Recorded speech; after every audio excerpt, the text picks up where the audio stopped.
Once upon a time, there was a wise king named Solomon in Jewish history. He wrote a book called Ecclesiastes, which begins with a profound statement and a curious question. Vanity, vanity. Everything is vanity. What does a man gain from all his labor beneath the sun? King Solomon pondered the nature of life and all its pursuits. He observed that generations come and go, but nothing truly changes. He said, "There is nothing new under the sun. As it was, it is today." Solomon reflected on knowledge and wisdom. He remarked, "There is no particular gain in acquiring knowledge and wisdom. That too is a futile effort. With more wisdom comes more suffering. Whoever increases knowledge also increases sorrow. Just as light is better than darkness, wisdom is better than folly." He continued, "The wise man has eyes in his head. The fool walks in darkness. But in the end, both share the same fate. So why acquire more wisdom? This too is vanity. All vanity and vain effort. It happens to animals just as it happens to humans. As one dies, so does the other. Both have the same breath. Everything is vanity." Solomon noticed that people's efforts and ambitions often stem from envy of one another. He mused, "This too is vanity and a futile effort. A hand full of repose is preferable to 2 hands full of toil and wasted effort. A rich man is never satisfied, no matter how much money he has. A selfish person is never pleased, regardless of how much money he makes. This too is vanity." Throughout his book, Solomon shared examples to illustrate his point that everything in this world is vanity. He believed that everything would eventually end in vanity, and the soul would return to God who gave it. From a higher perspective, Solomon saw that the universe and life's experiences, which we believe are real, are just a dream. But the truth is that the reality we are interacting with is nothing like what we see. It's beyond space and time.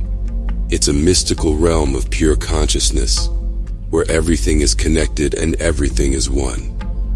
We have made the mistake of assuming that what we see is the ultimate reality. We believe that our senses, our perception, and our intellect are the final arbiters of truth. But that's just a rookie mistake. It's like someone who has played a video game for so long that they have no idea there is a world beyond the screen. We are like that right now, trapped in the illusion of space and time. If you look in the mirror, what do you see? You see your physical body, your skin, hair, and eyes. But that's just the tip of the iceberg. What you can't see is your soul, your spirit, your essence. It's the part of you that's beyond space and time, the part that's eternal and infinite. And that's where true reality lies. Everything in this world is part of a grand simulation, a virtual reality game that we are all playing. We have been given certain desires and aspirations, and we are exploring the world in our own unique ways. Some of us are artists, others are scientists, and still, others are explorers or philosophers. But in the end, we are all part of a cosmic dance, a never-ending exploration of consciousness.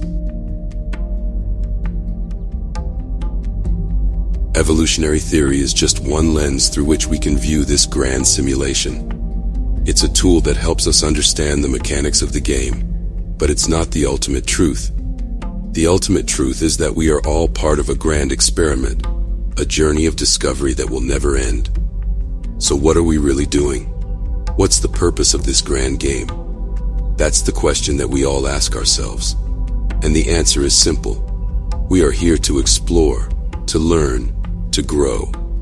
We are here to experience the infinite possibilities of consciousness and to evolve into something greater than we ever thought possible. Every human being on this planet, whether they are your neighbors, your best friends, or your worst enemies, is a mere player in this grand game of life. We are all here to play our part, to explore our unique talents and abilities, and to contribute to the greater good. He repeated in his scripture, All of this worldly life and experience is just an illusion, just vanity. And so, King Solomon taught that chasing after worldly things is like chasing the wind, for in the end, it is all vanity. Vanity, vanity. Thank you for watching. Stay tuned for the next chapter. Don't forget to subscribe the channel. Have a good day. Goodbye.